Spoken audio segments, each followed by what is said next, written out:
Hi there, it's Nicole here today, and Simon Says Stamp has unveiled their final collaboration stamp set for Stamptember 2017, and it is the Remarkable You Greeting stamp set from Honeybee Stamps.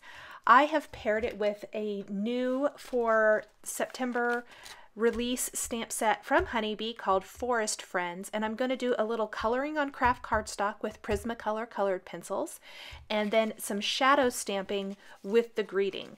What's fantastic about this greeting stamp set, it's a 6x8 stamp set that has tons of greetings. It has some scripty style words and then lots and lots of greetings that you can mix and match to say what you want to say all year long. This doesn't work for just one season or one occasion. This is something that works throughout throughout the year. I have a piece of Desert Storm cardstock here that I am stamping the Forest Friends image on. This release from Honeybee is amazing. Fantastic little animals. There is a coffee and tea sets. There are fall themed sets with cute little girl images. It's just amazing. I am stamping this particular image from Forest Friends with the VersaFine ink. It's very crisp. It's going to give fantastic results. It's going to really have the outline of the stamps show up, which is what I'm going for here. Then I am mixing and matching the Remarkable You greetings to read Sending Thanks Your Way. What I'm going to do is stamp the Sending and Your Way greetings first. And what's great about using a stamp positioner for this is I can use the grid on there to line it up. Because see how the word way just seems to not be straight? That's really bothering me, and I want to make sure it's completely straight before I stamp it. Now, I'm using the word thanks as a guide only right now because I'm going to stamp all of these at one time, leaving a little space for the word thanks. Now, one thing that I would do different if I did this again is I would stamp the shadow first. I'll admit I wasn't going to do this. I didn't really think about it. I was only going to stamp the word thanks with the pigment ink and add clear embossing powder on top. And I got to thinking that I would kind of like the shadowy type look of a white shadow behind it. It's super subtle. So I kind of did it backwards. If I was doing this again, I would have stamped this in white first, then stamped over it with my other color of ink. It's not a big deal, and it really, I don't think it affects anything, but it would have been a little bit easier, and I'll show you why when I get to adding that shadow. There are also some fantastic hearts in the Forest Friends stamp set, both open hearts and solid hearts. So if you were wanting to stamp the outline and then add the solid image inside, you could do that so easily, which I love. For this card, since I'm stamping everything, or excuse me, coloring everything with Prismacolor colored pencils, I am not going to stamp with a color. I could stamp with a pigment ink, and it's going to sit up on top of that cardstock and maintain its color. But I wanted the hearts to really coordinate with my colored critters, so I'm going to color those with Prismacolor colored pencils as well. I am ready for the word thanks, which I stamped repeatedly with the Candied Apple Distress Oxide ink. And I'm going to add clear embossing powder. This is going to seal in the color and help me so that it doesn't, it'll seal it in and I won't accidentally smear or smudge it. Plus it makes it a little bit glossy with that clear embossing powder, which I really love. Now I cleaned off my stamp really well and dried it, and I'm going to slightly shift my paper in the MISTI, and barely at all. It's very, very minute little bit. And I'm going to go ahead and stamp this again with a white pigment ink over the red. As I mentioned previously, if I did this again, I would have stamped the white first. You can see that faint little white outline all the way around. However, there's white ink sitting on top of where I've embossed, and you can see it beading up. I just kind of gently dabbed it up And then once dry, I buffed off any additional ink sitting on top of the red embossing. In fact, I thought it kind of was a little too light, so I went ahead and stamped it again.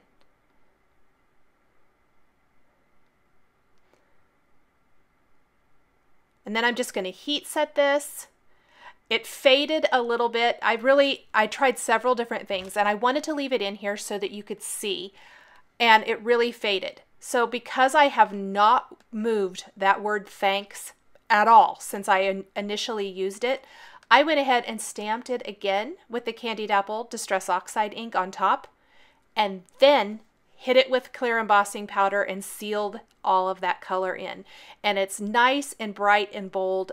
I absolutely love two-tone greetings. It's one of my favorite easy ways to instantly add interest to a card by stamping part of the greeting with one color and the rest with another. Now I am going to color with colored pencils.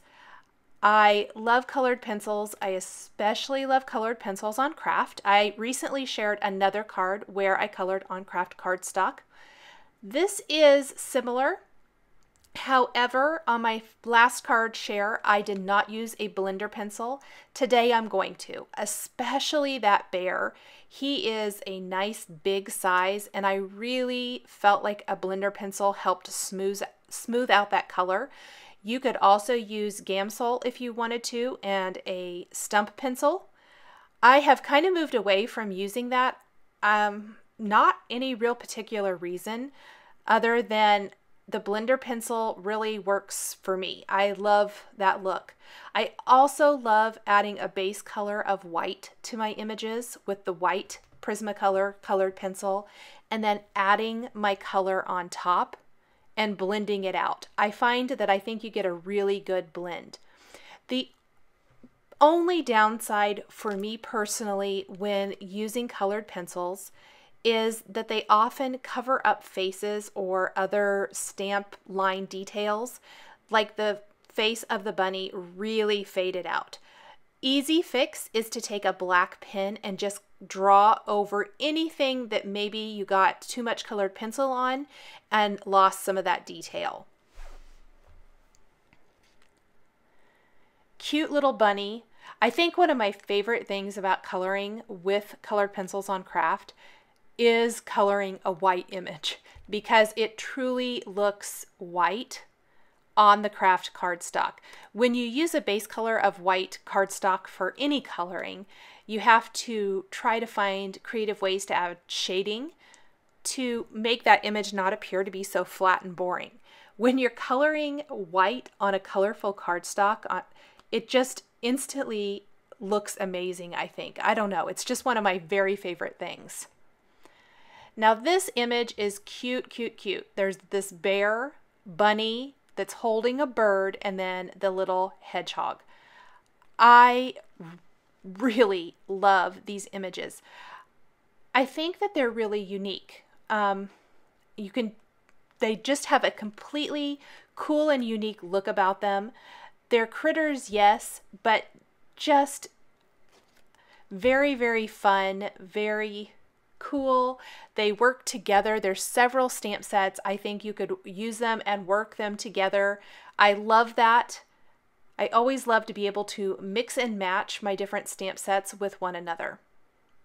Now I started with 2 brown colors for my bear, and neither was very dark. They're both very reddish brown, which I like. That's what I was going for, but it wasn't adding the shading and shadowing that I really wanted here. So I'm going to go in with a darker brown and add some more shadowing and color. And I went over it a few times to really get the look the way I wanted it to be here. And I think it helps, especially where those other animals are standing against the bear. You want it to be a little bit darker to help with that definition. He's a cute little bear. I just really love him. This is going to be another example here. We're going to lose the definition of his eyes. And the faces are what are so expressive about coloring in people or critters. So you need to always kind of have a plan in place, whether you use just a regular black pen, kind of like I did for the bunny. I'm also going to end up going back with the Sakura black pen because it's my favorite to add detail to the eyes, and it really makes them pop. And once I add that in here in a little bit, you're going to see just what a big difference it makes. Right now his eyes are all faded out. You can hardly see them. And I'll grab a black pen here in just a second and fix that. Now I've kind of left his one paw for whatever reason. There's the black for the eyes. Instantly, so much more interest to those images. I have listed the colors of Prismacolor colored pencils I'm using for each part of this card. For example, this part reads bear and then lists the colors I used for the bear. I do think I maybe used a little bit of the pink here too for the paw and the insides of the ears. The same color I used for the cheeks on the bunny from the first image. And I forgot his little foot down here, so I'm going to go ahead and add that real quick. I went ahead and moved on to the hearts while I tried to figure out what colors to use for my hedgehog. And I'm combining the red and the pink. It's the pink rose that I used, by the way, for the bear on his little paw pad there in the inside of his ears. And I like how these blend together. And I'm even using the blender pencil here on these, but it makes the center of the hearts nice and light with that beautiful red outline. Coordinates nicely with the red embossed greeting. And I'm constantly sharpening my pencils. I like a nice sharp point when I'm coloring. For the belly, underbelly of my hedgehog, I'm using some lighter colors with a combination of white and light peach with even a little sienna brown just around the edges. Some pink rose is going to be on the insides of the cheeks for this little guy too. And then the rest of his body is going to be a combination of light peach, sienna brown, and dark brown. Just kind of shading those three colors together to get the best combination. I didn't want it to appear to be too much like the bear, but yet it's kind of these same colors that I was going for. I tried to keep it just a little bit lighter with some dark brown definition here and there. And I definitely didn't want to lose the texture of the hedgehog's body. Pink rose for the cheeks. Definitely go back in and add detail to the eyes and the nose.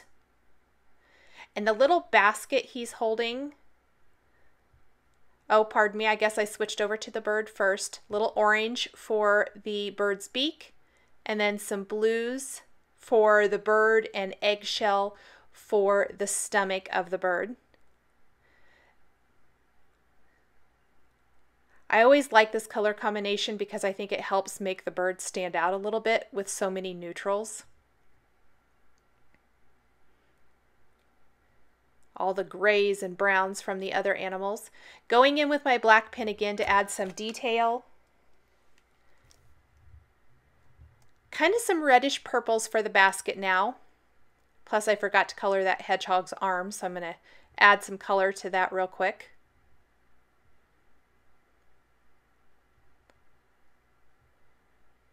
Now, the animals are kind of just hanging out there in the middle of nowhere. And I'm not a real big fan of leaving that images just to kind of float. I like to ground them. So I am, just like I would with markers, I'm going to go in with my colored pencils and add some shading with a couple colors of brown, and then use my colorless blender to blend that out and smooth it, so that it appears that they're standing there and it's kind of some shadows or some ground. Nothing fancy, really easy, a nice quick way to instantly add that fantastic finished look to an image. Now I am going to trim this down to about 5 1/4 inches by 4 inches. This is going to give it a nice white border all the way around the card design. And I'm using the Tonic Studios Guillotine Trimmer. I really have been liking it. I've added a few Nouveau crystal drops in Black Ebony, Simply White, and Autumn Red. And then I'm adding glossy accents to the hearts, the nose on the bear, and the nose on the bunny. I'm going to go ahead and even add a few more of the Nouveau crystal drops throughout the card. Kind of helps round out the confetti look of the hearts there around the sentiment. And you can create them in any size, which I'm a huge fan of. That white drop, I touched the paper and it kind of spread out, so I had to make it a little bigger than I initially intended, but luckily I was able to fix it. And I also like to start my Nouveau crystal drops on a scrap piece of paper just in case there's any air bubbles before I take them to my card. Thanks for joining me today for this card featuring greeting stamps from the Honeybee Stamps and Simon Says Stamp Stamptember Remarkable You stamp set. The supplies I used to create this card are listed and linked below the video here on YouTube. Here are a couple more videos featuring Simon Says Stamps and dies that you might be interested in. Thanks for watching, and we'll catch you next time.